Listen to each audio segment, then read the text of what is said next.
Assalamualaikum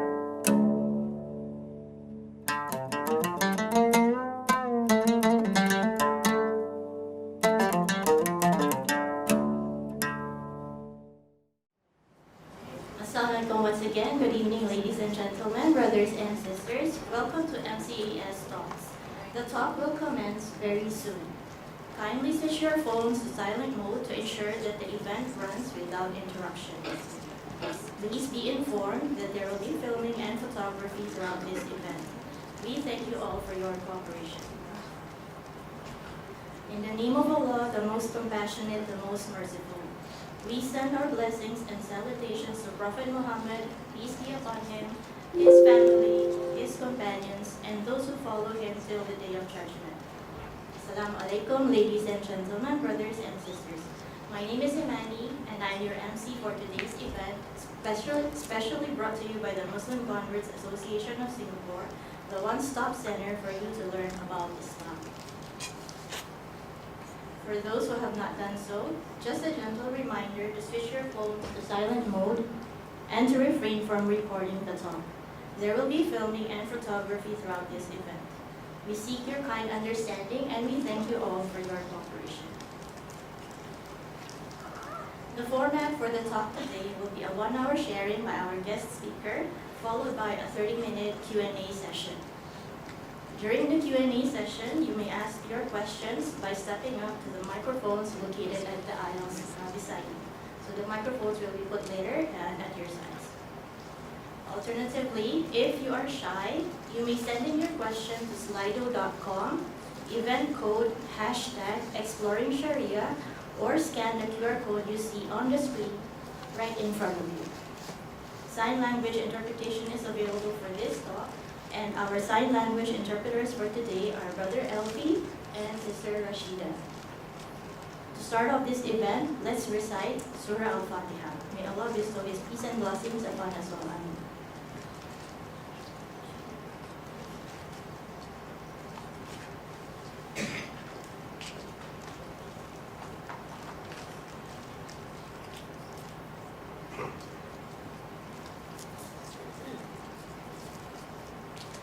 Ladies and gentlemen, brothers and sisters, thank you for joining us today at MCAS. It warms my heart to see all of you gathered here. May Allah grant us all beneficial knowledge and understanding. I would like to start our event proper by inviting our Quran reciter, Ustaz Bashir Habibullah. Ustaz Bashir, please. Ustaz Bashir Habibullah graduated from the University of Jordan in 2019 with a second-class honors degree in Usuluddin. He also has memorized 27 chapters of the Quran and is currently completing his memorization based on the riwayah of Hafs from Asim. Ustaz Bashir is passionate in teaching and discussing Quran-related subjects and is involved in the local mosque fraternity where he is invited as Imam for the annual Tarawih prayers in Ramadan and an Imam and Khatib for Friday prayers.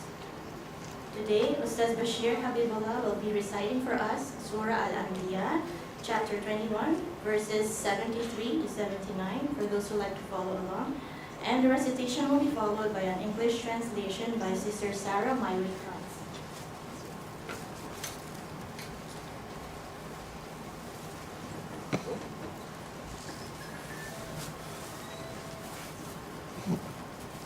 Assalamu alaikum wa rahmatullahi ta'ala wa barakatuh.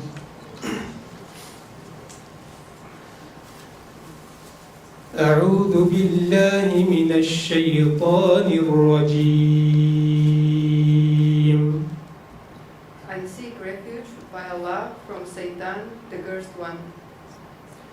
بسم الله الرحمن الرحيم. In the name of Allah, the most gracious, the most merciful. وأيوب إذ نادى ربه أني مسني الضر وأنت أرحم الراحمين.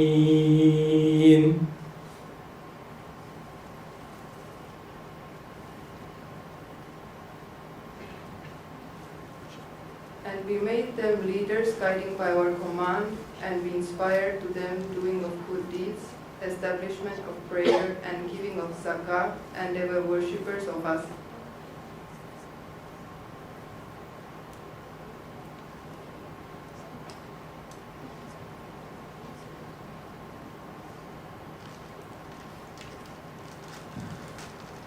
وجعلناهم أئمة يهدون بأمرنا وأوحينا إليهم فعل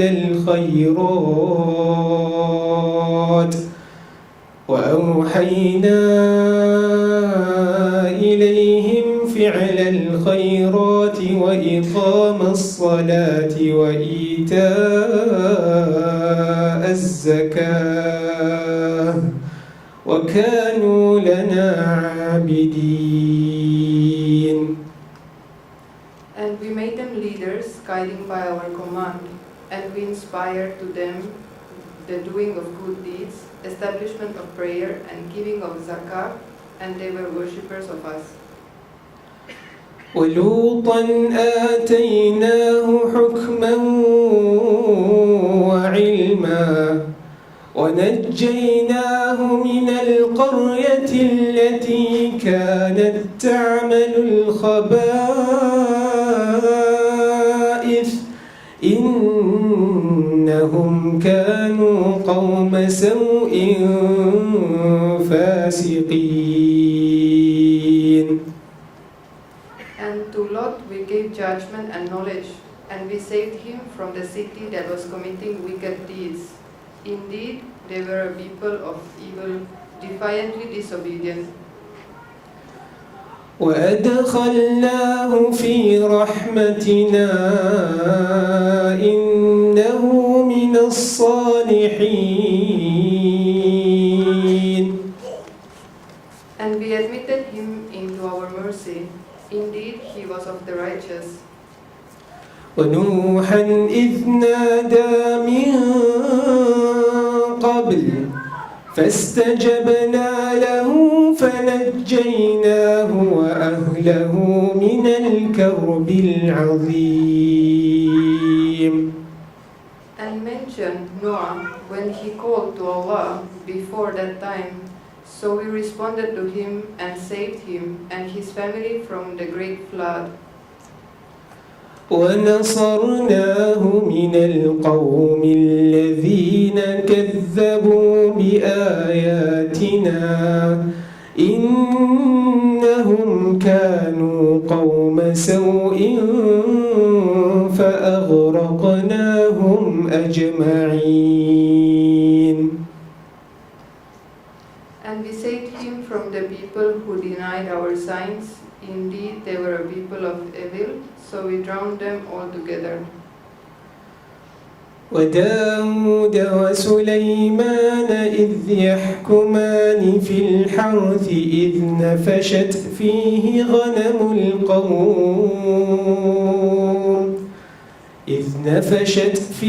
غنم القوم وكنا لحكمهم شاهدين.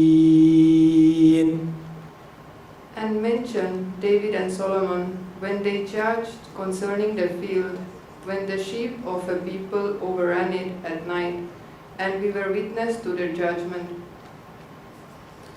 ففهمناها سليمان وكلا آتينا حكما وعلما وسخرنا مع داود الجبال يسبحن والطير وكنا فاعلين. And we gave understanding of the case to Solomon, and to each of them we gave judgment and knowledge. And we subjected the mountains to exalt us, along with David and also the birds, and we were doing that. صدق الله العظيم.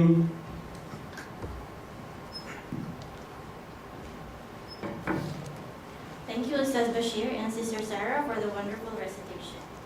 Ladies and gentlemen, brothers and sisters, The title of today's talk is Exploring Sharia, A Way of Life by Dr. Baptiste Brodard, brought to you by the Muslim Converts Association of Singapore. This talk and all our talks are conducted for free, therefore we seek your support and contribution. You may do so by donating through the donation boxes that will be passed to you by our volunteers later, or you may scan the QR code on the screen right in front of you. No amount is too small. May Allah accept from us all. Amen. We would like to make a special announcement from Weimar Lena, who have generously supported MCAS talks by posting about it on their Instagram page. Please scan the QR code you see on the screen and stand a chance to win an abaya by them. Anyway, just to share with everyone, we have booths outside our auditorium, our own English Islamic bookshop, and 3 more small business owners. So do show them some love by visiting them before you leave later. We also have some free publications that you can take home to share with your friends and family after this talk. So back to our talk. Our moderator for today is Ustaz Khalid Rafi. It is my pleasure to invite him to take his seat on the stage. Ustaz Khalid enjoys both traditional training and contemporary methods of gaining Islamic knowledge. He found his passion in contemporary fiqh and actively conducts lessons and seminars on various religious and motivational topics. He is driven in engaging public through interreligious dialogues to promote mutual respect and understanding for a progressive community. Ustaz Khalid was previously the head of Islamic learning at Muhajirin Mosque for 7 years and is now a research executive at Waqf Tanjung Mosque. Ustaz Khalid's Islamic education journey started under the tutelage of local asatiza such as Ustaz Saleh Abdul Hamid and his teacher Sheikh Omar Al-Khatib alongside Sheikh Hassan Al-Ganus of Madrasa Khairiyah before acquiring a diploma in Islamic studies at Pondok Modern Gontor Darussalam in Indonesia. He pursued his bachelor in Sharia from the University of Medina and a master's degree from RSIS, Nanyang Technological University in Asian Studies, specializing in studies in interreligious relations in plural societies. His involvement with MCAS started in 1998 when he was a youth assisting his teacher, Ustaz Saleh. It continued until he formally started teaching at MCAS in 2014. Ustaz Khalid is currently active with MCAS as a religious speaker and teacher for the beginner's course in Islam. He is part of the Asatiza Youth Network under Muiz, a docent in Harmony Center, and a Hakam in the Sharia Court of Singapore. Let's give a warm welcome to Ustaz Khalid.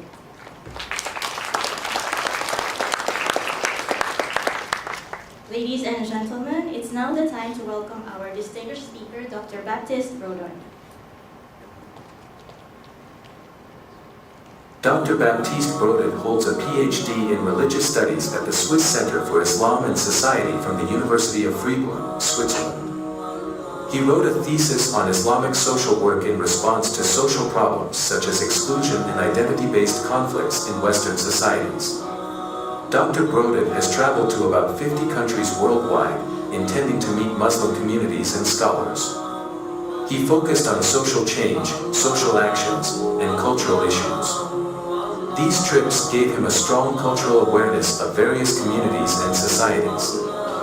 Join Dr. Brodard as he shares what inspired him to embrace Islam at the age 18, his faith journey, and how his travels have influenced his balanced perspective in understanding Islam. Ladies and gentlemen, let's extend a warm welcome to Dr. Baptiste Brodard.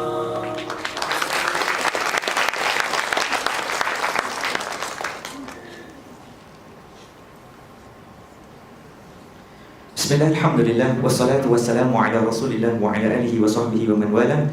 In the name of Allah, the most gracious and most merciful, peace and blessings be upon the Prophet, his companions, and those that strive in the path of Allah then and now. Alhamdulillah, we thank Allah subhanahu wa ta'ala for the blessings of Iman and for the blessings of Islam. And we thank Allah subhanahu wa ta'ala for granting us this opportunity for us to be gathered here and for us to learn more about the truth. Now, I'm honored and happy to participate in the talk by Darul Arqam today, and I wish to thank the organizers for the invite. Dr. Baptiste is someone that I look forward to meeting after reading about his dedication to seeking Islamic knowledge and his travels and his time in social work. I believe it takes a lot of heart and resilience to invest in social work, and I hold a certain admiration for our fellow counselors in rehabilitation work. I'm also keen to hear and learn more from our esteemed speaker today. And the topic today is with regards to exploring Sharia, a way of life. Now, Sharia covers a wide range of topics, including family law, inheritance law, criminal law, and commercial law even. It is designed to promote justice, equality, and social welfare among the Muslims and society at large. Sharia sometimes is being interpreted very limitedly, right? And it is just to say about certain aspects with regards to the Hudud Law, for example. Now, Sharia is a way of life. Sharia encompasses certain guidelines with regards to our belief system. Sharia also have certain guidelines with regards to the actions of our daily life. Sharia also deals with the way we conduct ourselves. And out of these three aspects, when we talk about the actions of a particular individual, then that comes under fiqh. And from the fiqh aspects, there's another aspect, a very small aspect that comes about the hudud, and that is criminology in its term.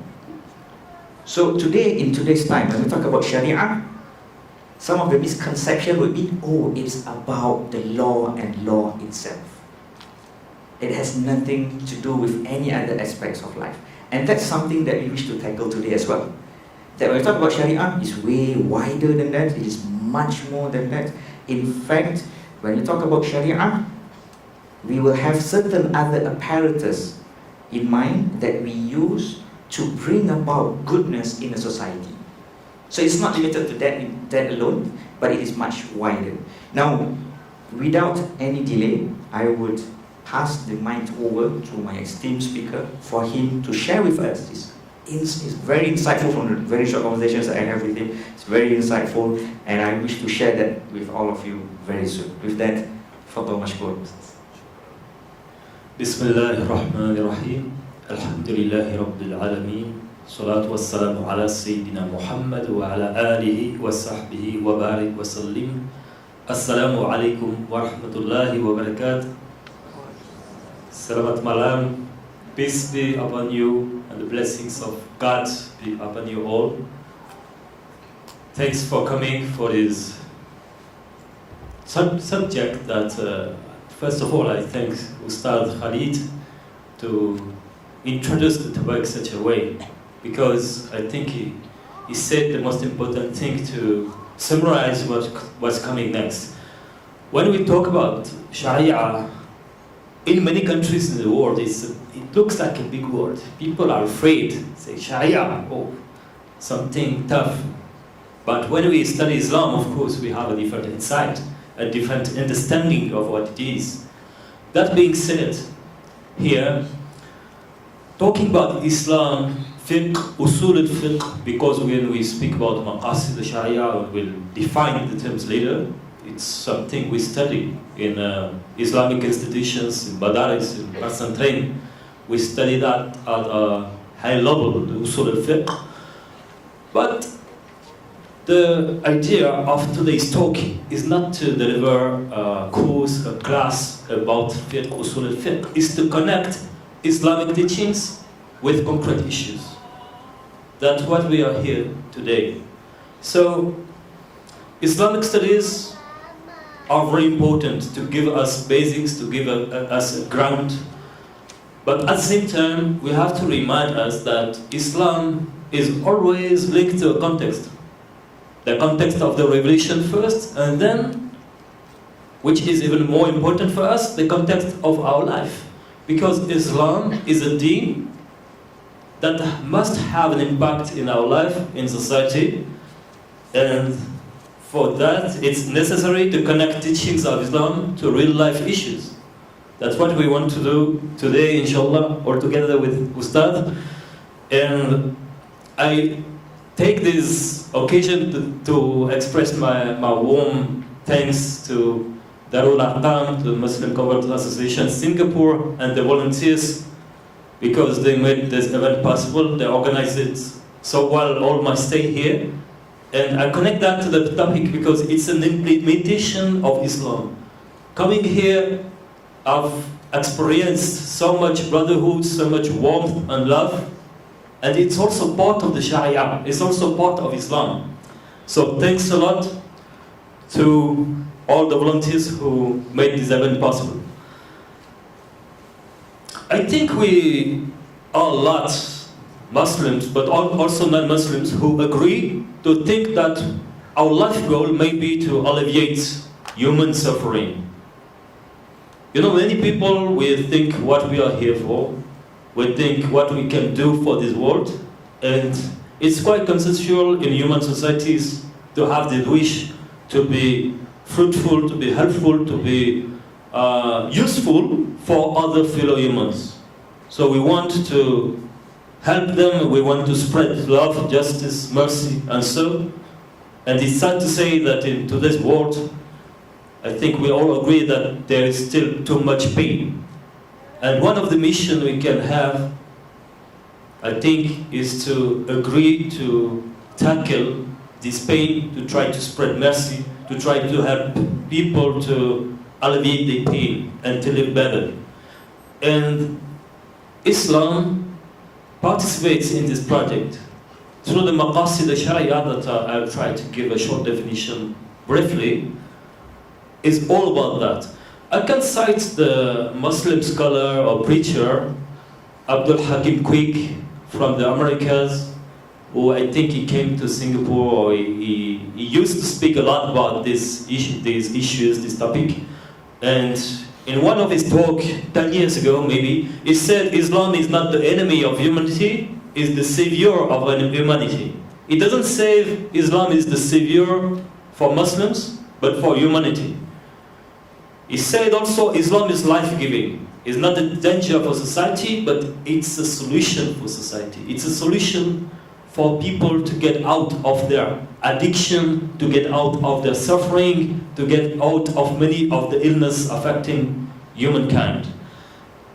He said that because sometimes we forget, we think that Islam is a religion for Muslims and does nothing to participate in the world affair. But when we open the topic of Maqasid, Sharia, we see a totally different reality. And it's not something new, it's not something about contemporary Islamic thought.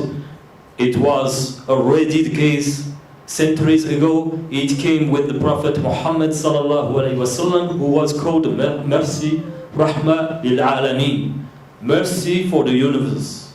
Not just mercy for the Muslims, but mercy for the whole mankind. And Islam integrates many of these teachings, not only for the goodness and in the interest of the people who choose to follow its way, but for the broader society. Today we have to insist on this part because it has been forgotten. And sad events having happened over the last decades in the name of Islam gave the world another image, especially when talking about Sharia. Sharia, for some people, it's scary, it's look like cutting hands or doing whatever oppressive it appears to humans, but we'll see it's not like this. It's not what that. First of all, it's important to define what means Sharia. Sharia, in Arabic, etymologically, is the way to the path to the water source. And everybody needs water, especially in the deserts. If we don't have water, we die. So Sharia is the path leading to the water source, or some other people define it as a watering source, a source of water. Meaning life. Meaning is what we need. Then, applying to Islamic thought, Sharia can be defined as the way of God. The way that God wants us to follow. That's a way. Later, we have a well-known scholar named Ibn al-Qayyim in the 14th century who tried to give a very interesting and instructive definition of Sharia. He said, Sharia is justice, in Arabic al-adl, all of it. Sharia is mercy, rahmah, all of it. And it's wisdom, hikmah, all of it. Whatever is not full of justice, mercy, wisdom, cannot be considered as Sharia. That's his definition. So we see here that it's very different than what we hear in the news.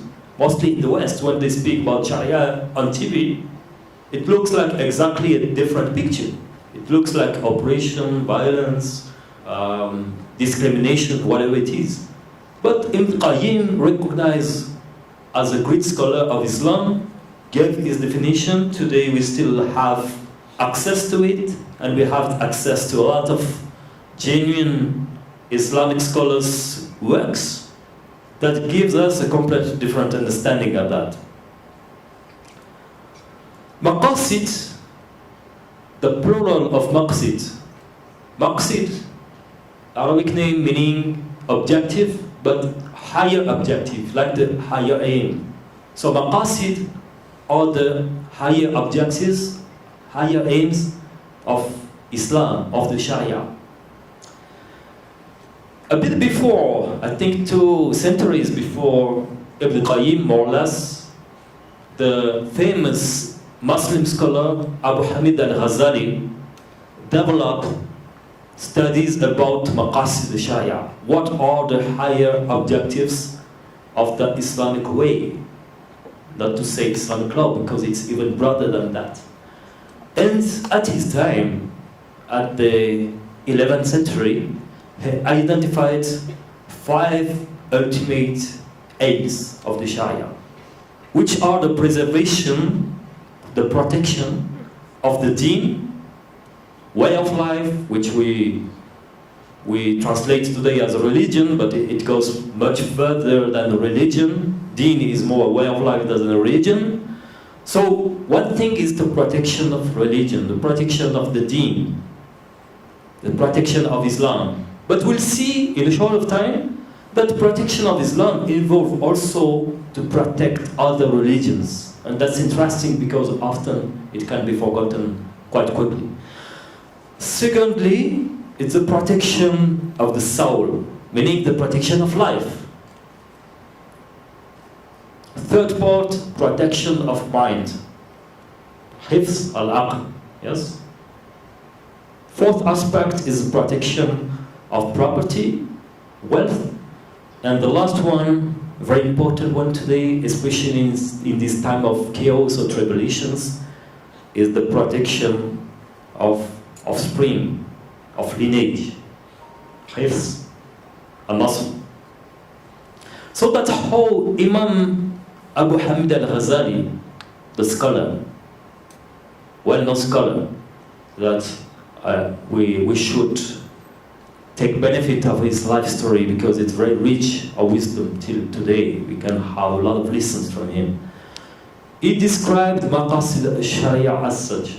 And the idea of this short talk, inshallah, today, if God permits it, will be to connect this lesson, this Islamic wisdom, to concrete issues affecting our world.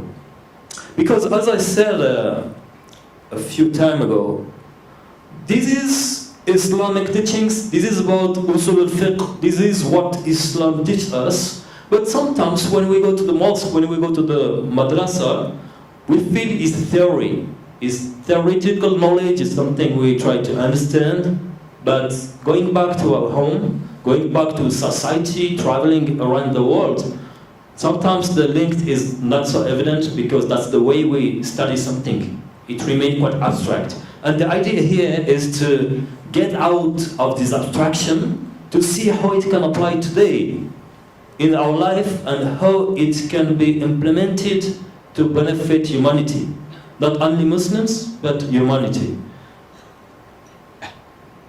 I think that it's possible to say today we live in a world of crisis, a crisis which is political, economic, cultural, social.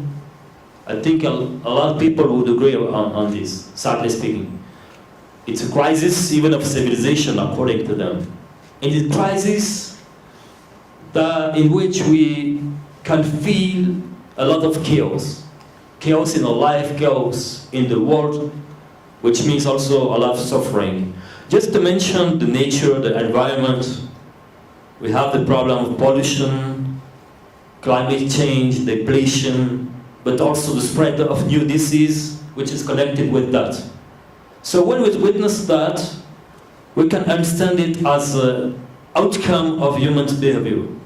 And coming back to the study of Islam, we can remember that actually one of the main goals of Sharia of Islam was to protect human life. Not just human life, but the environment. So Islam has also something to say at the level. But then, on another topic is destruction of family. Many people fail to have unions, to get married. Today we will even speak about the crisis of birth rate in a lot of countries. Many politicians are very worried about what is happening in 20, 30, 40 years. Because some country will just collapse maybe because lack of birth rate being too low, the new generations are not perpetuated.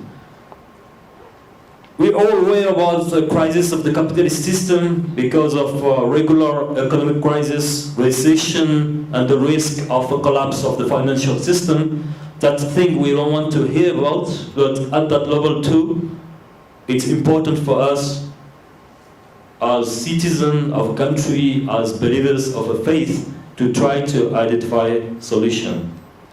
So the purpose here is to reconnect ourselves with Islamic principles if we are Muslim, but also if we are Muslim to show others how these Islamic principles can benefit the world and help to solve the problems. We can also quote story of another Islamic scholar of the 19th century. This scholar was from Algeria. His name is Emir Abdel Qadir. He tried to fight against French colonization because France did a very violent colonization in Algeria beginning in 1830. Emir Abdel Qadir was a Muslim scholar, but he was also a leader, a political leader, so he tried to resist. But they couldn't resist, and he had to flee to Syria.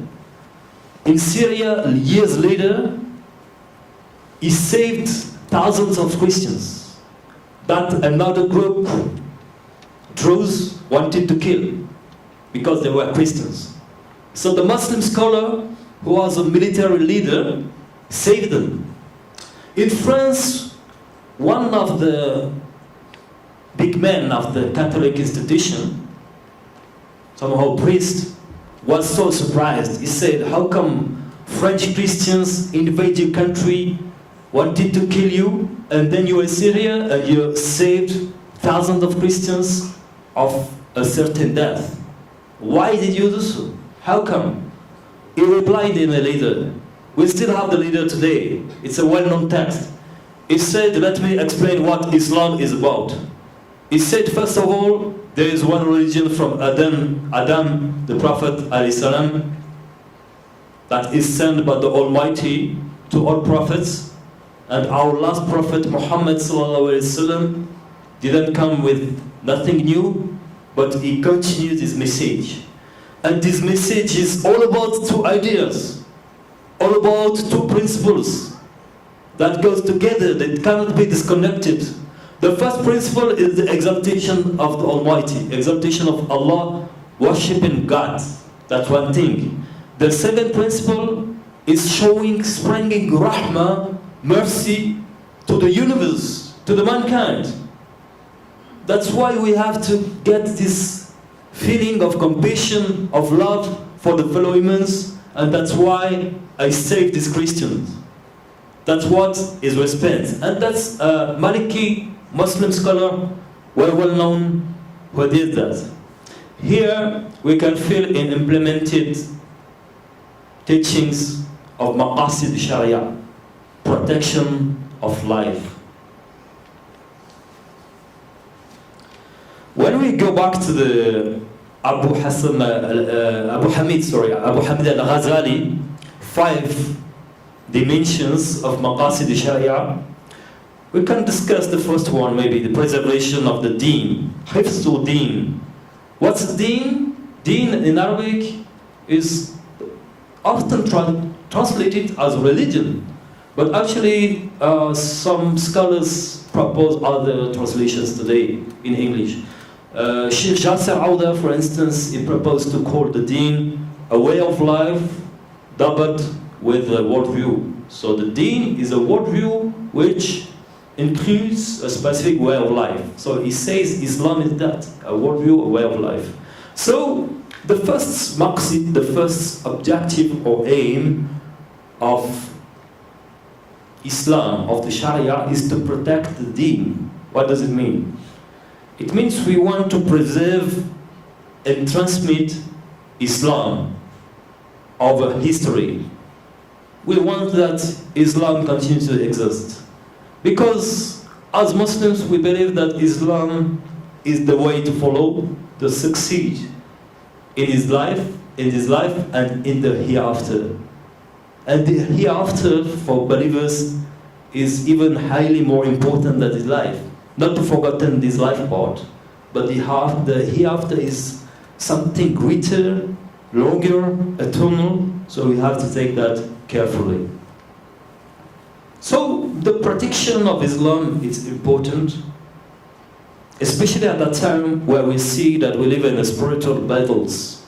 A battle for the soul, an ideological war or cultural war.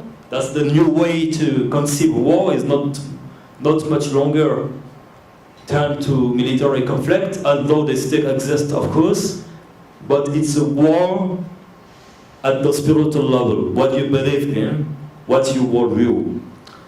And we've known over the last years that in many societies, mostly in the West, there was this attempt to demonize Islam, to change Islam somehow. But it's important, such as this event today, to try to convey the message of Islam, to protect it, to teach it to our children, and to make it known for the world. Of course, the one who like it, they are welcome to join it, and the one who dislike it, we respect them, we still show mercy to them, because that's our way, that's the way of Islam. That's one thing. But the preservation of the deen, preservation of Islam, doesn't mean that we don't preserve other religions at all. Actually, the preservation of other religion, other ways, other faith is a part of Islam as well. The best example, I think, is what happened when Umar ibn Khattab, the Caliph, follower of the Prophet Muhammad sallallahu alaihi wasallam, one of the closest Sahaba, went to Palestine and got power in Palestine. So he conquered Palestine, he got the privilege to have power and to be recognized as the new leader. He was invited to pray in church. He didn't want to pray in church. He crossed the road, or if I can say, then he prays somewhere else. Today it's called Masjid Umar. I think that Ustad Khalid can give more details about this very amazing example that shows that Islam protects the interest of other religions.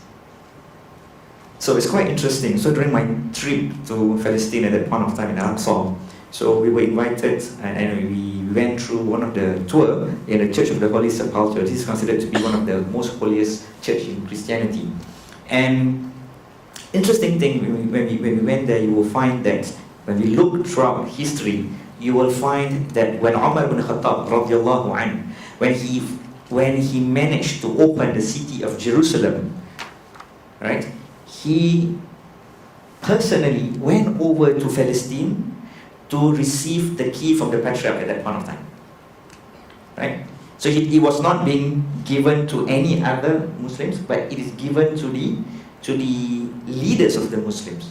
He was the first Amirul Mu'mineen, the one that first using the term the leader of the believers. Of course, the first Khalifa is Sayyidina Abu Bakr radiallahu anhu, because he understands the superiority of Al-Aqsa. And when he went there personally and was invited by the patriarch to actually use a section of the church as a place of prayer, he declined. Now, the only reason that we can appreciate this today is from the far-sightedness that has been portrayed by Umar ibn Khattab. He says that should I take this place as a place of worship, those that comes after me will do so, and that will create further conflicts. So having the far-sightedness of that, he declined and he prayed at a different place. So there's two places that is being mentioned that where he used to pray, but quite interestingly, one is nearby there. It is known as today Masjid Umar. And Masjid Umar share the same wall as the Church of the Holy Sepulchre. So it's very interesting. So during the visit there, I was taken aback to the extent that religion can coexist, and that itself is part of the Sharia law. See? And it's very interesting. Yeah, thank you so much, Ustad. MashaAllah. I had the chance to travel to Palestine 10 years ago or something like that, and to go to the same place. I was very amazed by that symbol of union, of respect. And the local people, Palestine Arabs, some of them are Muslims, some of them are Christians, and they live peacefully together for a long time. Now, of course, the political situation is very tense, but for many centuries until today, Christians and Muslims of that country, of those regions, have lived in harmony. It's not the only case. Going, for instance, to Senegal, West Africa, a major Muslim country, maybe 85, 90% of the people are Muslim. You have a small Christian minority, which is like 10%. But it depends the region. Sometimes you have village with 50% of each.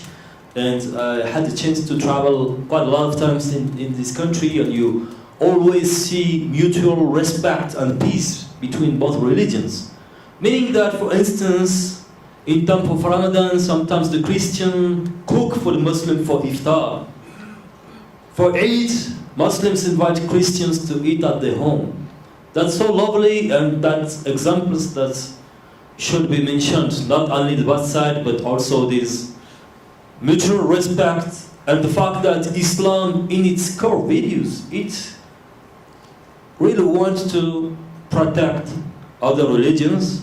It's important to recall at the time, because sometimes in the news we had the feeling that it's something else. That being said, Islam is confident with its own way of life, with its own value system, with its principles. It wants to promote it because it thinks it's a good thing and perfect model for humanity.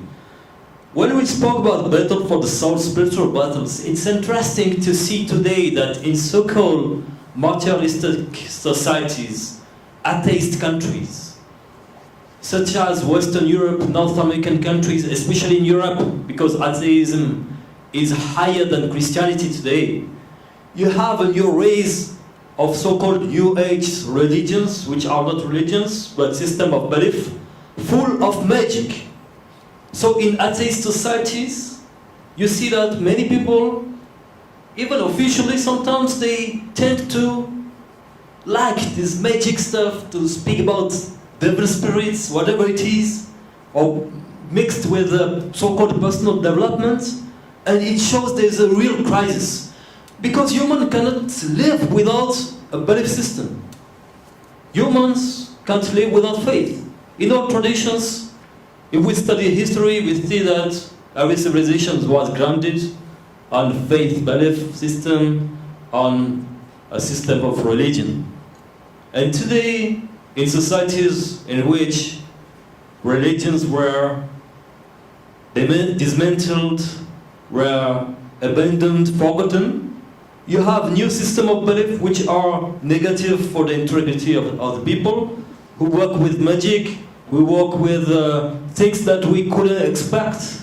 Speaking about Switzerland, speaking about France. And we'd be surprised to see so many people trying to find a way with that, because they can't stay limited in the materialistic world.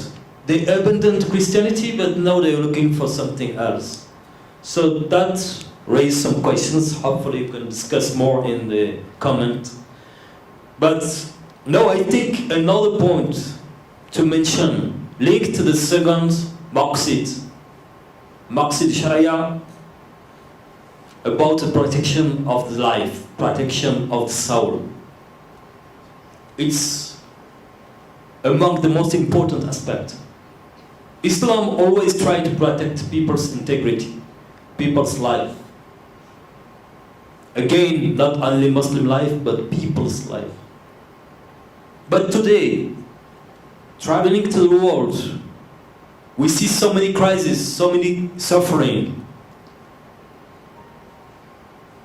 2 years ago, we went to Mali, West Africa, with the grassroots Muslim association. We tried to build a public library in a poor village. It was like a 20 hours ride in bus, long way from the capital to the village. At the middle, the bus stop, so we went out, we bought something to eat, but it's not a restaurant like here. We ate outside, like there were a few tables, a few chairs. We just got a plate of rice. We were like 3 brothers, we shared that together. And there were kids around us, but they didn't ask for anything. There were kids from the madrasa, maybe 6 years old, 7 years old, 8 years old. 7 or 8 kids, I can't remember. When we finished the plate, we finished about 90% of the plate, but we didn't completely finish it. So there was still a bit of rice, a bone of chicken, something like that. Something you just put in the trash. As soon as we got up, all the kids ran, literally ran to eat what was remaining. Subhanallah. We were so impressed and shocked, and of course we bought all the plate for them. But we you know, coming from Europe, even my friend is from Mali, from the same country, but he certainly forgot about this misery, about this poverty. And it's interesting to see that these kids, they never ask us for anything. So we couldn't guess they were hungry. But when you get up, they all run, try to eat, because they're starving. So when we think about protection of life, that's a duty for Muslims to think about these people that we may forget from here. And it's part of the Maqasid of the deen. So if we want to implement Islam in our life, it's very crucial to think about how we can help these people. Some people say charity is not the solution, but if we say that to hungry people, they will get upset and offended, because when you need to eat first. At the same time, of course, we have to think about more structural solutions to tackle poverty at the political, economic levels, but charity also has to be done, and today a lot of Muslim NGOs, Muslim associations continue to do that. But preservation of life is not just about poverty, it's also about violence, crime, connected sometimes, quite often, to drug trafficking. Islam is clear on drugs. Like alcohol, drugs are banned. They're considered haram, they cannot be consumed, they cannot be sold. Islam is very strict on that.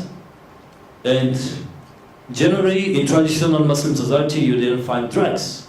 But now, at this age of tribulation, drug traffic is developing at a very important rate, and it kills people. It literally kills people. It kills the consumers of drugs, but also it kills people involved in this business.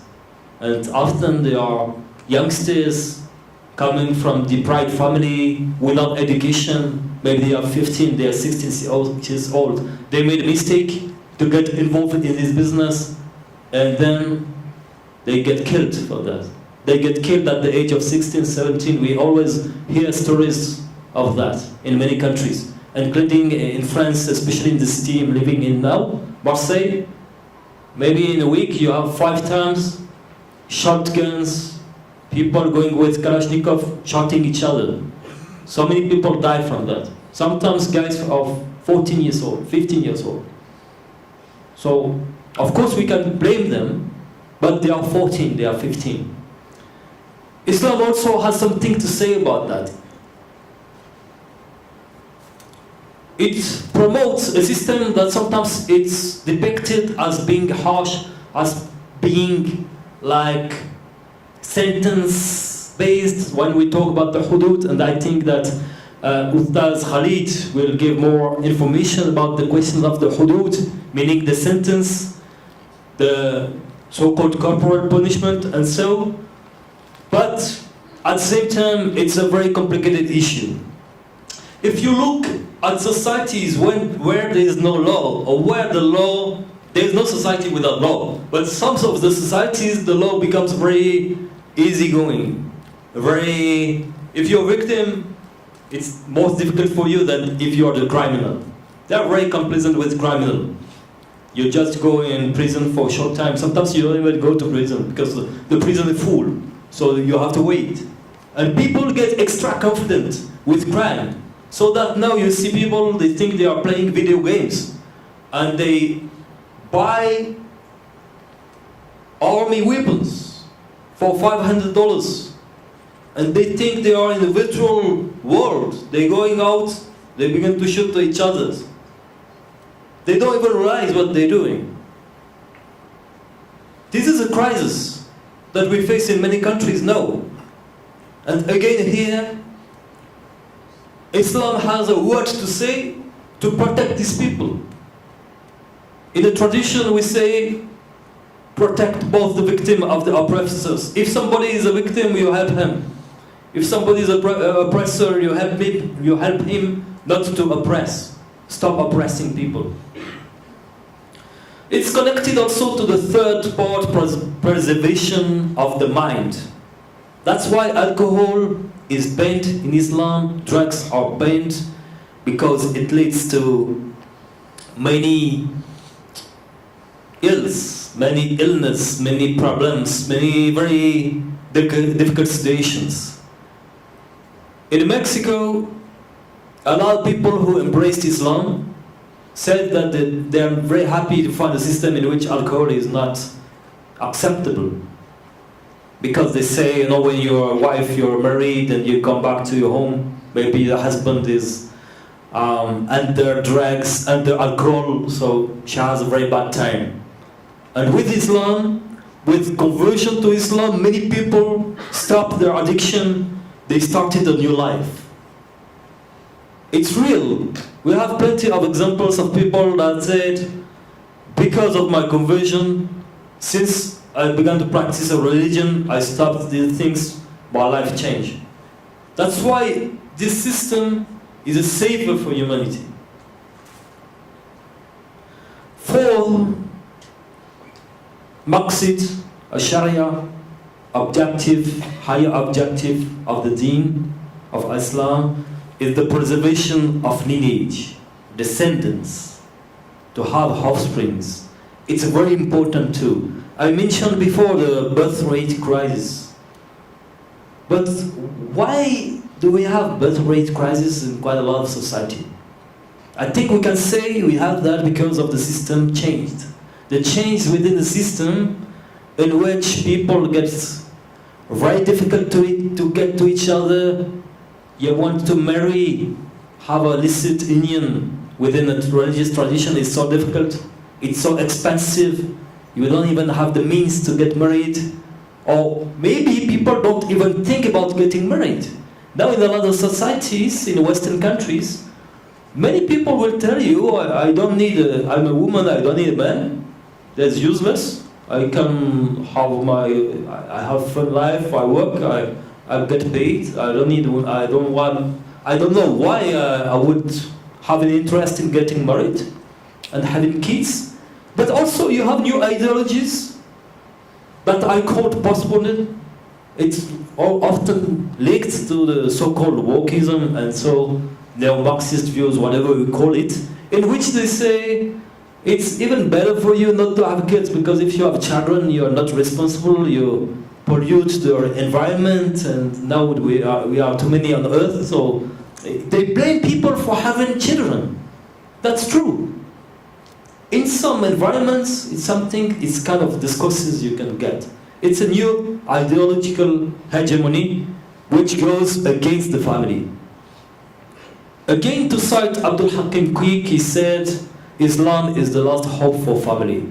It promotes family, it promotes union between a man and a woman in the institution of zawaj and nikah, meaning to get married, even if you're poor, even if you don't have means.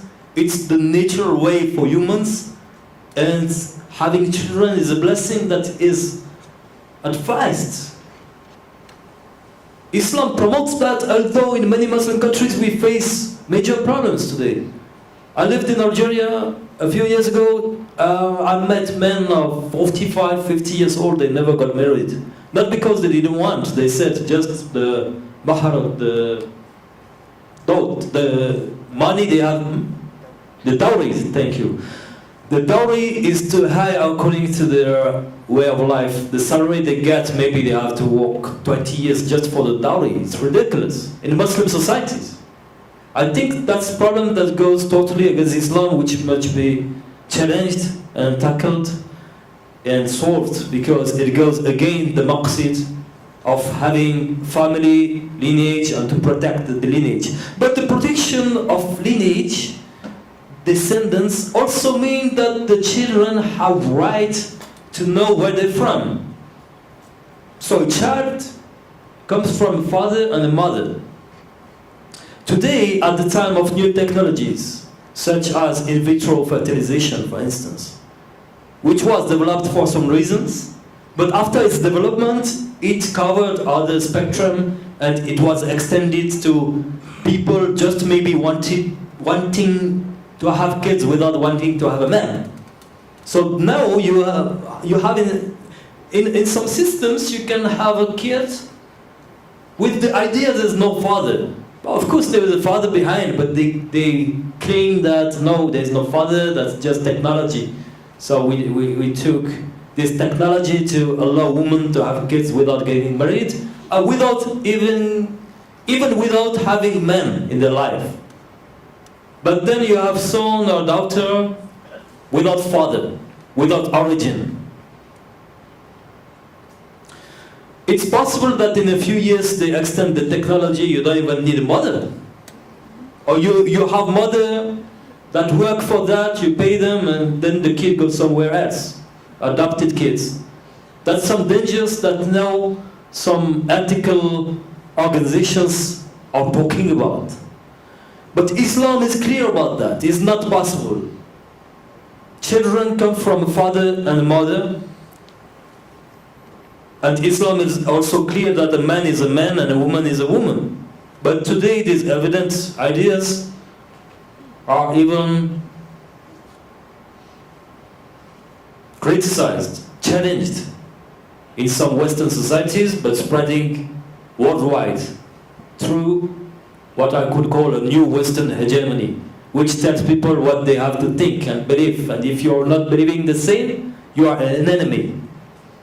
If you're saying that, you are an enemy. In France, this year or last year, a few months ago, there were government advertisement outside in the streets with big, big picture with text and for the planning, family planning stuff, family policy. It was written, here we know that men can get pregnant too.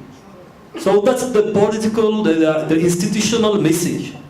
If you laugh on this, if you disagree, if you just say, actually you say that, but myself, in my way of life, in my belief, I think that no, men are men, women are women, and only women can get pregnant.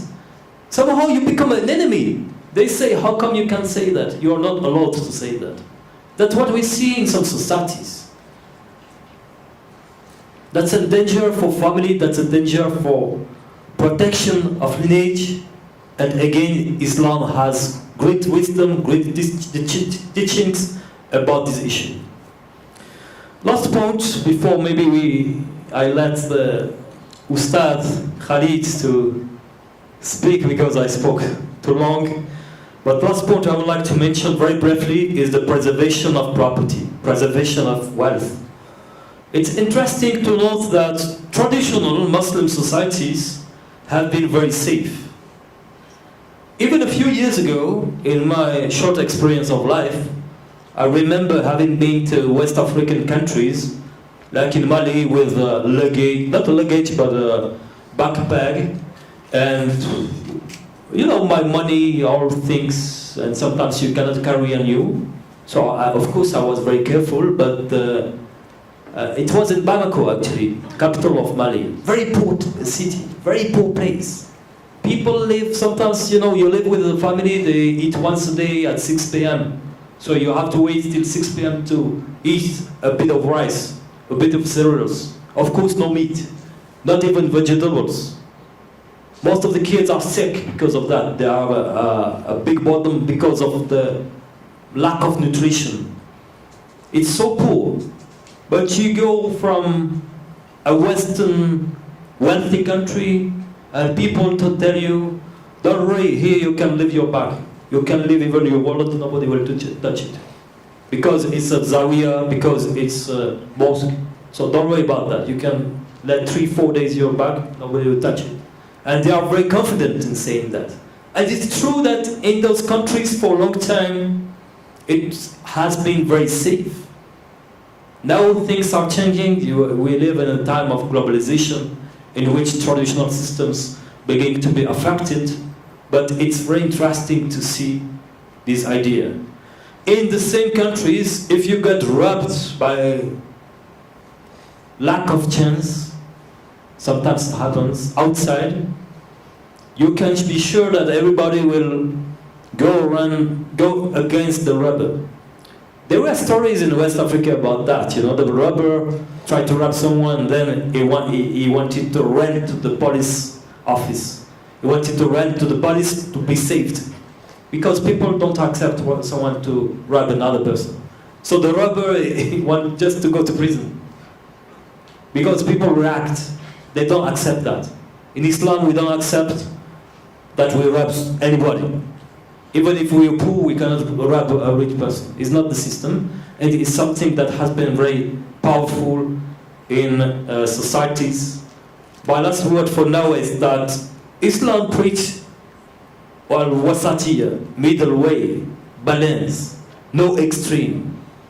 When we speak about hudud, a very small part of a Sharia, which means sentence, punishment in terms of offense, it integrates an amount of violence. Violence is never suitable. Violence is not what Islam wants. But in all human societies, there is a part of violence management. For instance, every state has a part of violence, meaning that if you commit a crime, they arrest you, they send you to jail. That's violence, institutional violence, which is never nice, it's never suitable, but it's part of this human life. And Islam, as a pragmatic model for the benefit of protecting humans, also imply this idea. But again, the most important thing is rahmah. As Ibn Qayyim say, all Sharia is around the idea of justice, adl, and rahmah, mercy and compassion. So I'm sorry, Ustad, that maybe I spoke a bit long. No, it's really good. In fact, if you have more to add, I'll be more than happy to accommodate. I think we can let space also for the comments, discussion. Right. Often it's the most important, interesting. Yes. Right. So we thank Dr. Brodard for his sharing. And now I would like to again remind us that those of you who would like to ask questions, right? There's an opportunity for you to do so. Or you can go to Slido. The event code would be Exploring Sharia. Right. So please share whatever comments that you have there, and we will read out when we had the opportunity to do so. Now, just to give you some time to do that, let me summarize some of the things or some of the key points that I'm able to share with all of us here. Now, we look at the Sharia. The Sharia is a way of life. Right? It deals with certain aspects of life. It is a guideline and it's a system that touch on our belief. For example, is there a singularity or plurality of God? Is there such thing as superstitions? Is there such things as if I were to put this stone in my house, it will be able to bring me good, it will be able to protect me from evil, and so on and so forth. It deals also with our actions. Right? What is right? What is wrong? Can I take drugs socially? So we know in our region, right, quite nearby, we have a country that legalized drugs, right? So, apart from the legality of it, as Muslims, are we allowed to do so if we don't get caught, right? But short answer is no. Okay, just to make that clear. The third aspect, it deals with conduct, right? How do we carry ourselves?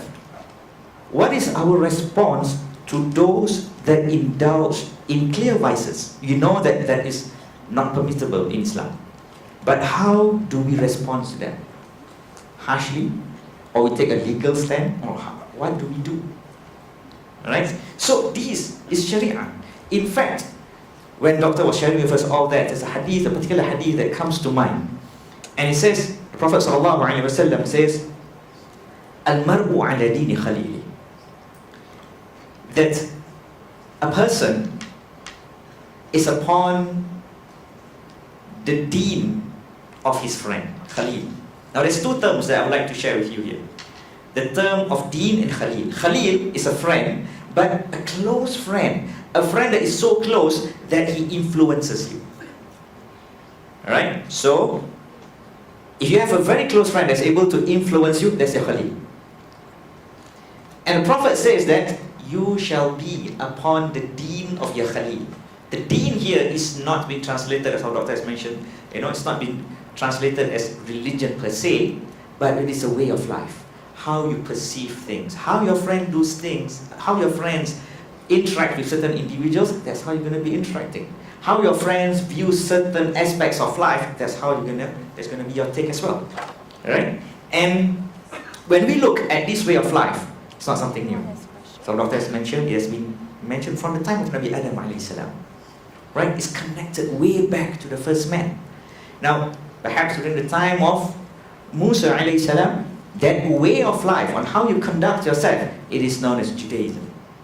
And then it takes certain other forms until it comes to the time of Nabi Isa alayhi salam, to the time of Jesus alayhi salam, it takes the form of Christianity. Of course, when we talk about this, we are talking about the original aspects of it.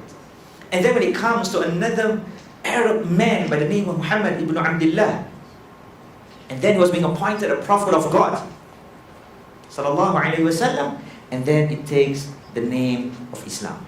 So it's not something new, right? Now, during the earlier stage of Islam, so whenever we talk about Prophet Adam alayhi salam, now if I were to ask you the concept of what is the rulings or what is the response of marrying siblings, we may say that Ustad, it's detestable. We are not going to marry siblings, it's not allowed. But can we implement the concept of you do not marry your siblings during the time of Nabi Adam? Because they are the first two men, Nabi Adam and Hawa. So what happens during the earlier time is that Hawa gives birth to twins, a boy and a girl. At every birth, she gave birth to twins. So the twins that was born at the same time were not able to marry each other. But they are able to marry the other twins. So, for example, during the first birth, boy 1 and girl 1, they are not allowed to marry each other. But boy 1 is allowed to marry girl 2 from the second birth. Alright? Or girl 3. from the third birth. Right? And so on. Because why? That was the condition of man, of human at that point of time. So subsequently, when humans advanced and they are prepared to get certain messages, they was slowly being introduced to the best way of life. And the earliest time that is being able to be implemented in human history is during the time of Nabi Muhammad sallallahu alaihi wasallam. And therefore, that was the best. And it's being implemented until today. Alright? So, doctors also mentioned with regards to the Maqasid Sharia. So these are guidelines to preserve certain aspects that governs human society. Right? Namely, when you talk about the Daruriyat al-Khamsa, sometimes when we talk about Ustad, Islam is full of guidelines, full of laws. This is permissible, this is not permissible. So, what can and what cannot? Right? Sometimes it's so confusing, sometimes it might be overwhelming. We think that, oh, Islam is just about yes, no. Islam is about halal, haram. So I'm unable to enjoy life, because if I'm going to enjoy life, I need to say whether it's halal or whether it's haram. Ustaz, is expo halal? How do I, what do you mean expo halal? Right? Ustaz, is MRT halal or haram? Says, okay, I'm gonna need long discussions about how do you view life. Right? Even to the extent that, Ustaz, what is the ruling of wearing this jacket? Is it halal for us to wear jacket? Says, subhanallah. Okay, because as Muslims, we know that the halal dressing is jubah, he says. They say, no, we have a wrong concept on what's halal, what's haram. Okay? So, this is where, when we talk about the Maqasid al-Sharia, alright, these are guidelines that the Sharia is being implemented to preserve certain things, namely the 5. So, when we talk about religion, right? You talk about the preservation of religion. It's quite interesting. Islam allows the freedom for us to choose religion. So this is why you cannot compel others to embrace Islam. Like Ikrah fi din. We know that. There's no compulsion in Islam. But whatever religion or whatever way of life that you choose, there's always accountability. So you choose, you have the right to choose. But then you will be accountable for what you choose for. Second, when you talk about life, it gives us the chance to actually learn about ourselves, about others. It gives us a chance to collect wisdom that finally that you will be able to recognize the one true God. You're able to recognize your purpose in this life. So it preserves your life and the life of others to give us that second chance. The third aspect is about intellect or mind. Now, this is the main player to distinguish between what's right and what's wrong. Right? So if we are always high, if you are always being murkied up with whatever things that murky our minds with, then you will not be able to discern what's right and what's wrong. When we talk about lineage, it protects a tribe. Today, many places in the world, you find in the States, you find in the Arab Peninsula, you will find in Singapore itself, it talks about national identity. How do you define a Singaporean? How do you define certain aspects of things? Now, this is where lineage is important. It gives us that collectivity, that we are binded, that we are of one. Right? So that talks about the concept of lineage. And finally, it talks about wealth, and of course it protects the trust in a society. Right? So if you don't have this concept here, then society is going to be very distrustful towards one another, and of course with distrust you will find a lot of social unrest. Right? So that's some of the things that I think I learned and be able to reconnect with whatever that Doctor have shared on his talk. Now, allow me to go to the Slido and read out some of the questions that's being. Maybe I can just add something. Sure. Jazakallah khair, Ustad. MashaAllah, alhamdulillah. I think it's very clear what has been said. It made me think about 3 points that goes in hand with what I tried to expose earlier. It's nothing new, but it's a way to conceive it, and thank you for that, because it made me realize some ideas that I forgot to mention. A first point I would like to share is the idea of fitra. I think it's very important to remind us, the Islamic teaching, that humans have a nature. We call that fitra, to be short. It's the normal, original nature or predisposition of humans. That's why when we travel and meet people from other cultural backgrounds, other faiths, other religions, often we see that they are very similar. They share the same values. They like the same thing.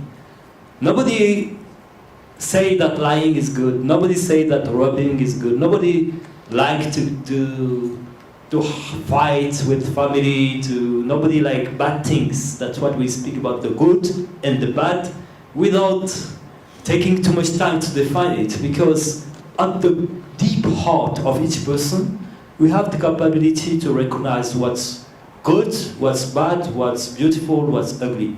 And humans have this predisposition inside the fitra. Maqasid Sharia also is to protect this.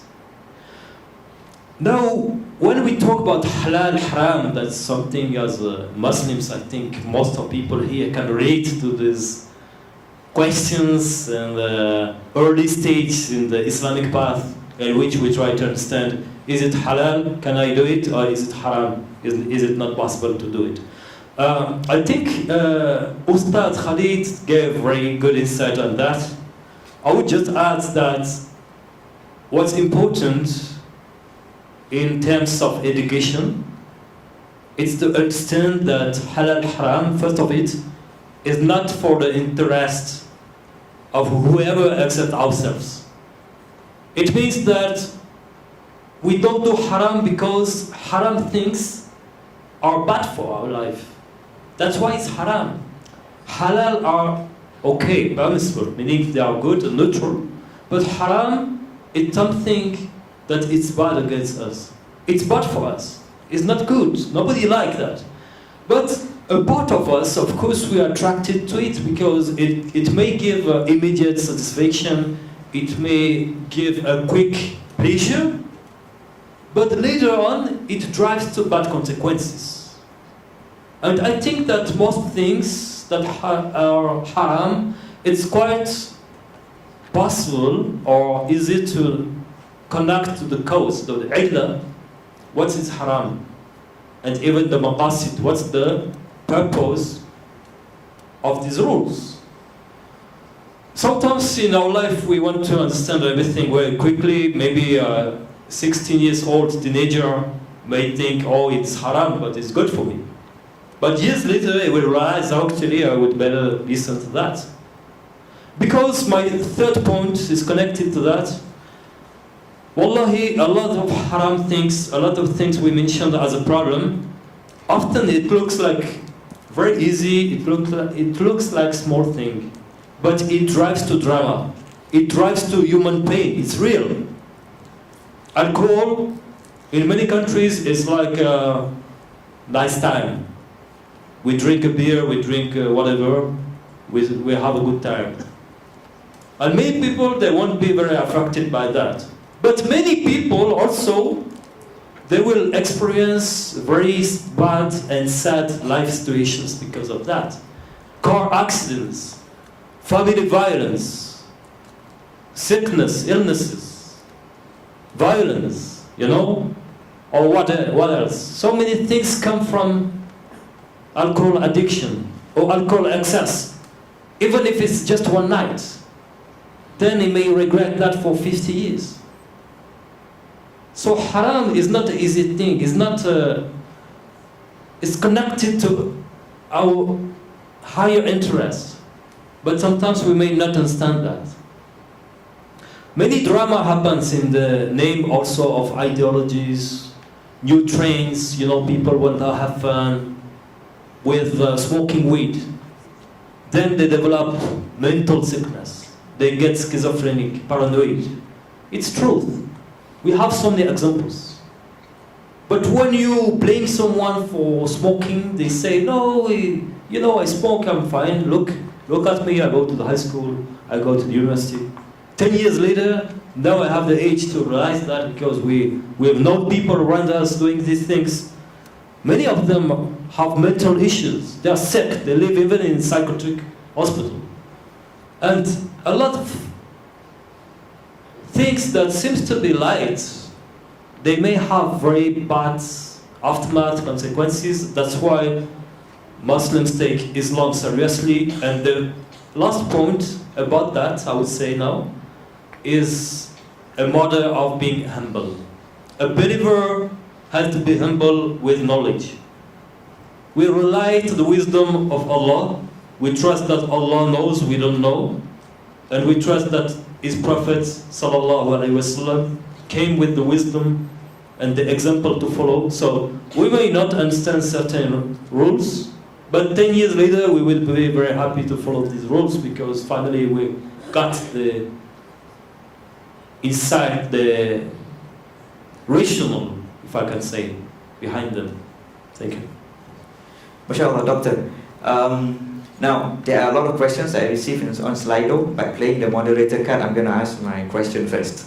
So it's a personal question of mine. All right. Now, I'm blessed to hear. I'm intrigued by you calling out the Western hegemony, which essentially, the dominance is being exerted, and how this ideology is now being widespread, and how truth and fact can easily be manipulated and distorted. May Allah continue to preserve our iman. Now, through your travels and your exposures to many cultures, ideologies, and opinions, how do you continue to preserve your Islamic beliefs, and what do you rely on to draw your strength? For the last part of the question, first, thanks a lot. I would say that it's a way, it's a path. It will end with the death. Religious path, or the way of life, the Islamic experience, is a new, every day is a new day with its new experiences, its new feelings. But I would say that more time and more experience you have in the way, easier it gets somehow.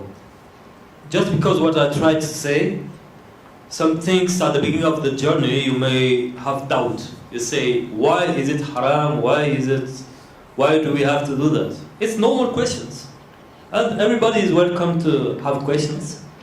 But when you decide to take a step to try to experiment these teachings, to implement them in your life, finally you get something back. You get experience. And that helps you to be more consistent, or to have less doubt about your faith, to have more wisdom or understanding of these rules, or all of the Sharia, although we understand a bit. But then another thing is the acceptance to be humble. I like to say, I don't know, I don't understand. And it came from the study of religious books as well. You have scholars, they read Quran all their life. Like they read Quran 2 times a month, maybe they complete it, or more. After 30 or 40 years, for instance, one said, I got some understanding on that verse. I used to recite this verse all my life. I didn't know what it means. I had even some confusion in my heart. But it came like that, and now I know what it is. SubhanAllah. That's part of the traditional religious literature that gives us a hope.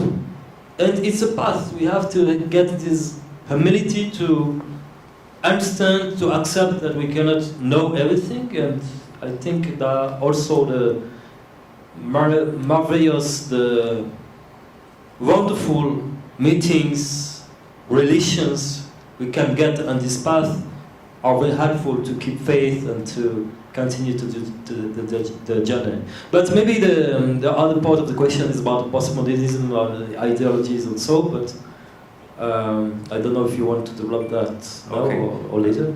We will just take it offline, inshallah. All right, doctors, I'm going to read from the questions that received, and one of the most famous questions, or most popular questions that receive a lot of likes, would be questions pertaining to the LGBTQ movement. All right, so this is where the question says that, how do you think we should approach friends who are in the LGBTQ plus movement? Yeah, it's interesting first to acknowledge that Islam is a worldview, is a way of life.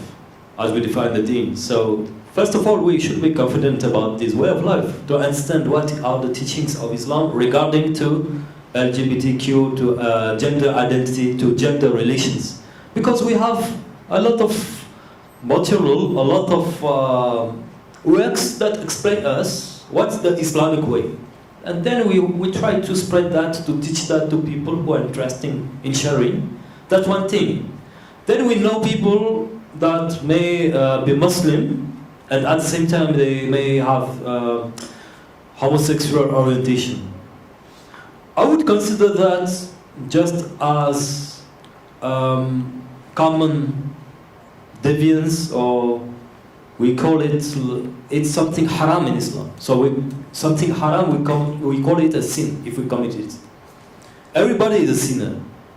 Everybody has shortcomings, and many people have some attraction to something that is not suitable according to the deen. So if the person is Muslim and have this inclination, the first thing I would say is to acknowledge that Islam doesn't teach and promote that, but to accept that we are weak, and then to try to conduct what we call jihad al-nafs, to try to become a better person. So I wouldn't make the difference between somebody related to this homosexual orientation, or somebody having a problem with addiction, that he wants to stop gambling, to stop alcohol, is still a Muslim. We're all sinners, but we try to strive and to struggle to become a better people in terms of our way of life. That's for Muslims. Then for non-Muslims who promote these ideologies, I think also we should be confident about the message we want to convey. It's very clear.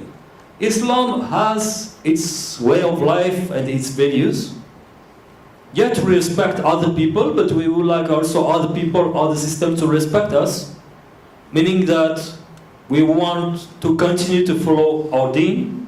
We don't impose our deen on everybody else, but they shouldn't try to impose their deen, if I can say, worldview, on Muslims too, like they try in a lot of countries in which I come from, in which they say you have to acknowledge the fact that a man can be pregnant. I said, no, I don't.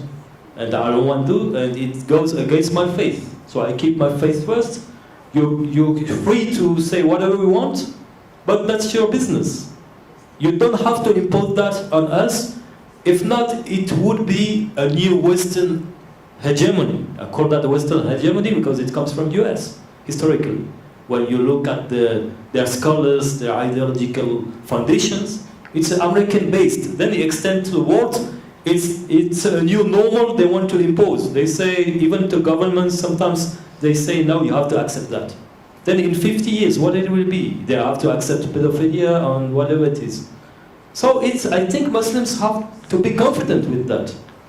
But when I speak that way, you're blamed, you get a lot of enemies. So a lot of people, they prefer to avoid this topic. But myself, I don't say where's the problem. Because we don't impose anything on others. We just ask them not to impose anything on us.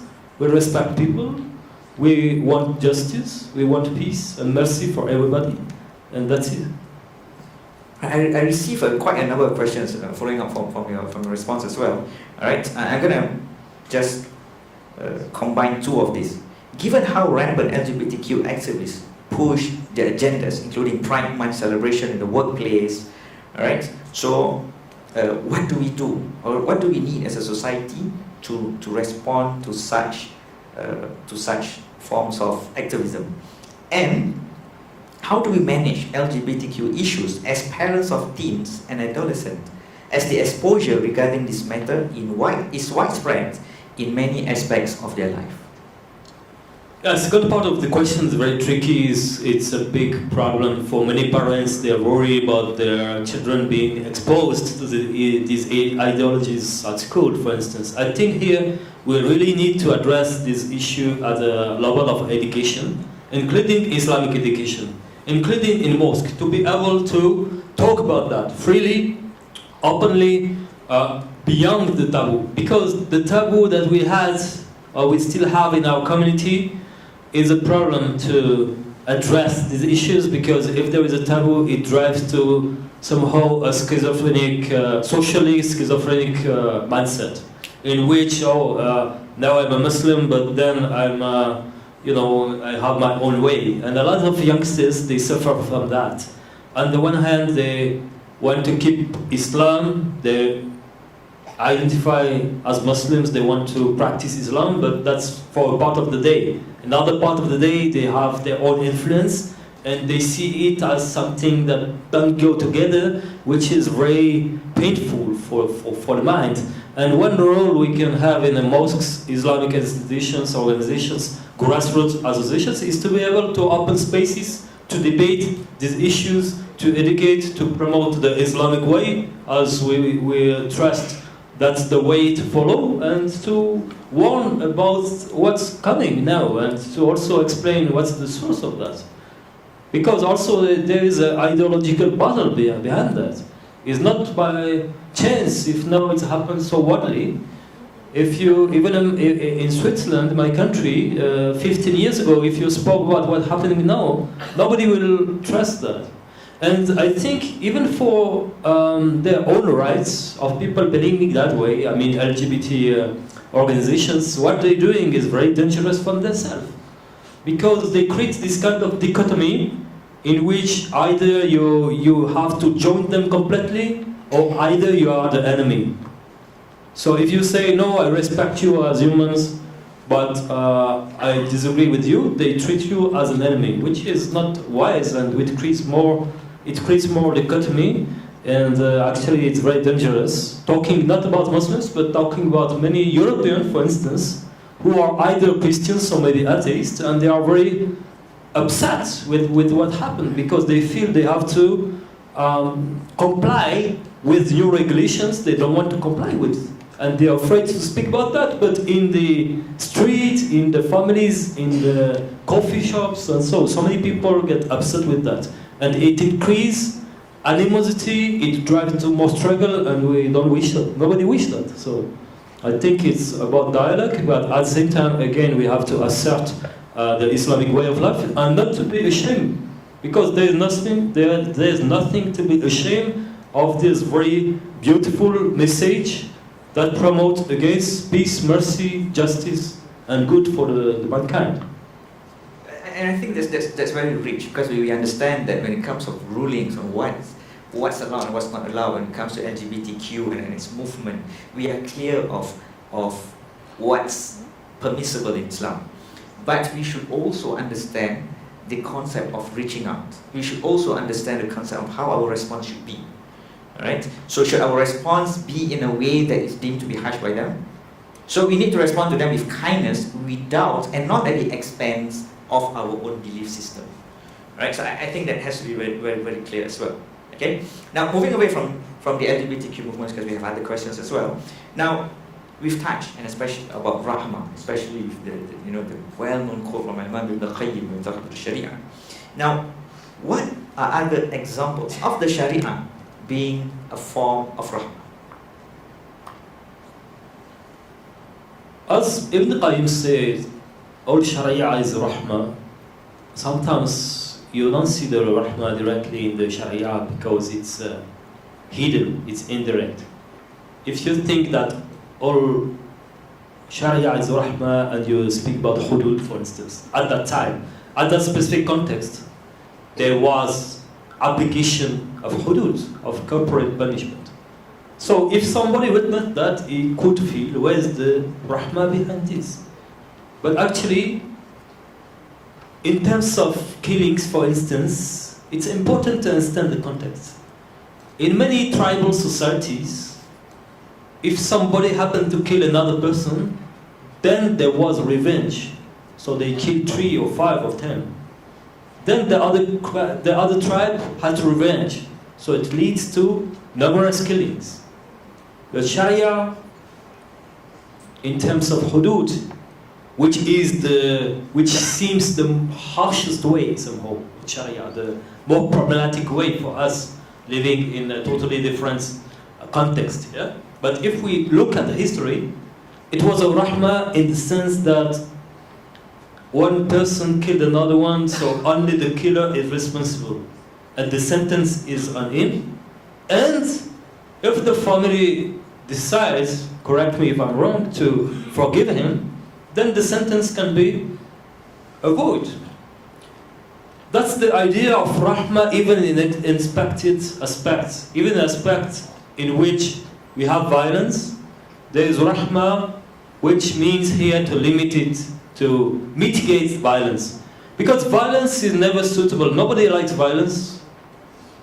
Normal humans don't like violence in the fitra. But violence is part of society. In societies in which there is no response against crimes, sometimes you will see a very wide increase on crime. It becomes barbarian, and people live in the fear. And then if there revenge, it will drive to much more killings, which is exactly what the system wants to avoid.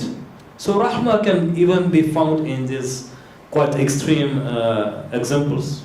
But again, we keep in mind the context. Thank you, Doctor. Now, one of the things that we've mentioned just now is with regards to the preservations of religion. Now, in terms of accommodating other religions, where should we draw the line?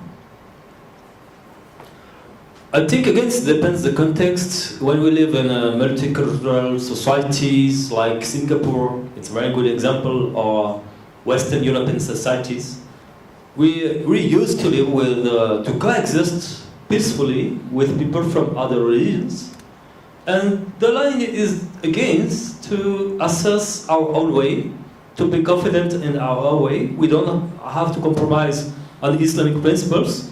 But la ikraha fi din, people are always welcome to join Islam, and we have to make that clear.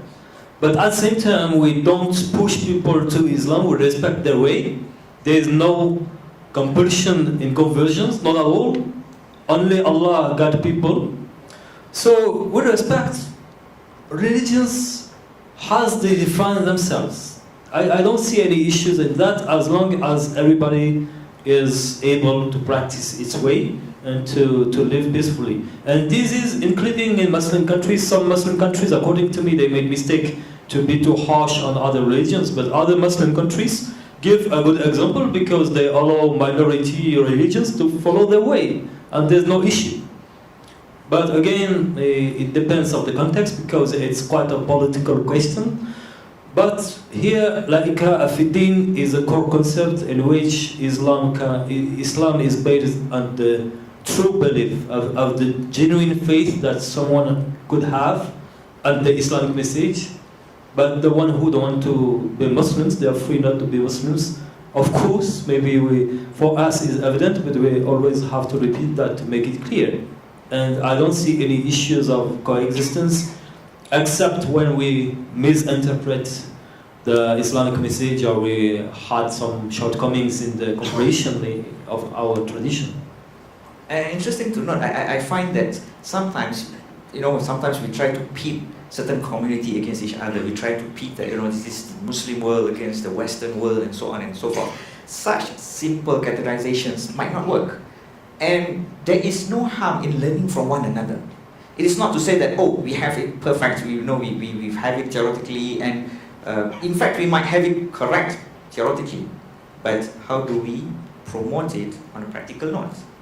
Right? So this is why sometimes you will find that, there are certain things I'm able to learn, or something that's been put in a practical aspect perfectly in the Western world.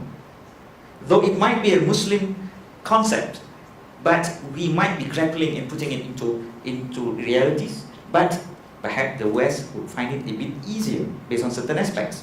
And therefore, we are able to implement and learn from one another. So the pitting against one to another and says that we have to be one or the other, sometimes we can look at it from a wider aspect and learn from whatever strengths, wherever it may be. Right? It's very interesting also to see that in many countries we have interfaith programs, interfaith dialogue. I think it's very important for all of us. And also there were projects from Muslim scholars, a common word between you and us, to call for cooperation and peace between Christians and Muslims. Also, we have commonalities in the traditions, and I even believe that it's very positive and important to work on, for instance, social work projects. Both Christians and Muslims agree that we have to fight poverty. There are, of course, some differences in the dogma, but it doesn't influence any kind of cooperation we can have at the grassroots level to tackle social issues, to do good together. And in a lot of societies, we have this very good understanding. Hatred comes from ignorance, and division is from the shaitan. But now the work we try to continue to do is to promote mutual understanding, respect. So we don't call them to follow our way, but we assert our principles, and we just share our mutual values when we can help and show mercy on earth. And I think it's interesting projects to develop. That's true, and personally, I just came back from Boston, where I was attending the conference, ICCJ conference, where we have interreligious talk. Right? But the ICCJ conference is more on the Christians and the Jewish relationships. We find that there are issues, even in the States, for example. Right? They have to indulge and they have to give room for people to grow and have communications, dialogues. And that's very important here. We find that even in a small country as ourselves, the red dot, you may call it, we have progressed in certain ways that even the West have yet to reach. And I feel that we can be used as a role model on certain perspective on how things may move forward positively. Right? But stopping there, because due to time constraint, all right? And I have to take this question because I'm an avid bookworm as well. All right? So I'm going to take this question. The question is, oh no, now I lost the question. All right, I'm just going to look for it for a moment. I really resonate with your concerns on the need to deliver Sharia beyond just Muslims or theory. Could you share your favorite reads on Maqasid or your works? Yes, I try to respond quickly. A short TB, Maliki scholars, to come back to history. Then you have Ibn Ashur, I found it very interesting. And then lately, contemporary scholar is Jasser Auda with another approach, more or less. But of course, all approaches involve Maqasid Sharia, and I think that they are published by Triple IT, and they're accessible in English. So that's nice books you can easily find. Thank you. So I'm blessed to hear your enlightening thoughts, and I have to say it's been refreshing to hear your views on how simple Islam can be, on why rulings such as haram is it's not simply meant it's simply meant to protect us from harm that we do not know of, and that by itself is a form of Allah's mercy and rahmah. May we learn to submit fully to Sharia, which was revealed out of Allah's love and mercy for mankind through the Prophet ﷺ. My takeaway would be that every one of us can be more confident in our deen, our belief system, and our way of life, while displaying mercy and kindness to others. I would like to wrap up by saying thank you to Dr. Baptiste and Darul Arqam for facilitating a very insightful session today. And I would like to thank our sign language interpreter for her hard work as well. May Allah give us more opportunities for motivations and knowledge, inshallah. With that, I would like to hand over to the MCs. Assalamu alaikum wa rahmatullahi wa barakatuh. Thank you very much. Jazakum Allah khair wa alaikum assalam wa rahmatullahi wa barakatuh. Thank you so much, Dr. Baptiste Brodard and Ustaz Khalid Rafi. A special shout out to our sign language interpreters, Sister Brother Elfie and Sister Rashida. May Allah bless all your efforts. Ladies and gentlemen,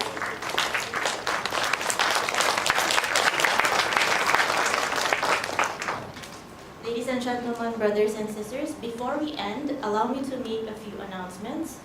Do help us improve in our events by filling up the feedback form.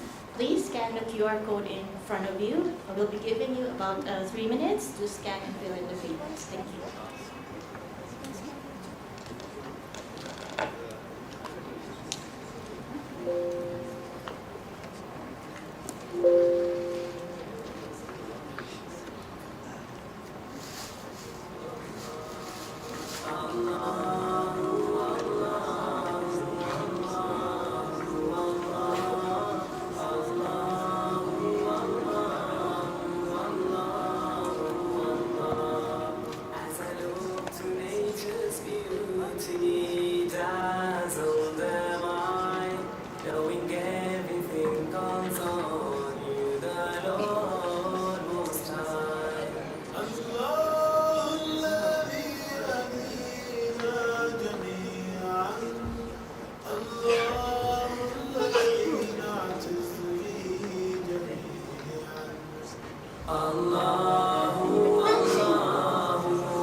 All our talks and most of our classes are conducted for free, so we seek your kind donations.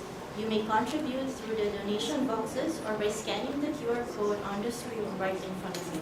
May Allah accept your generosity.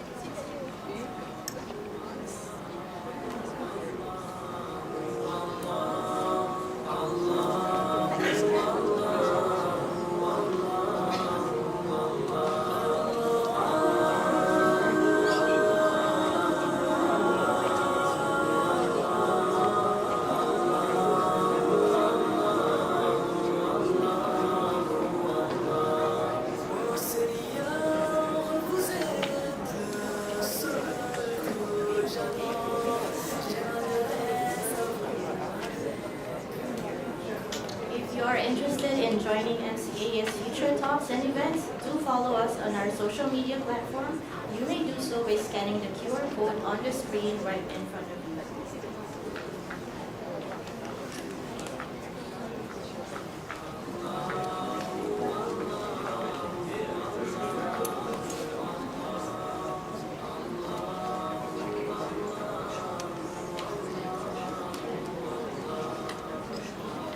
Feel free to check out our English Islamic bookshop and all the other booths when you leave the auditorium and bring home the free Islamic publications as well.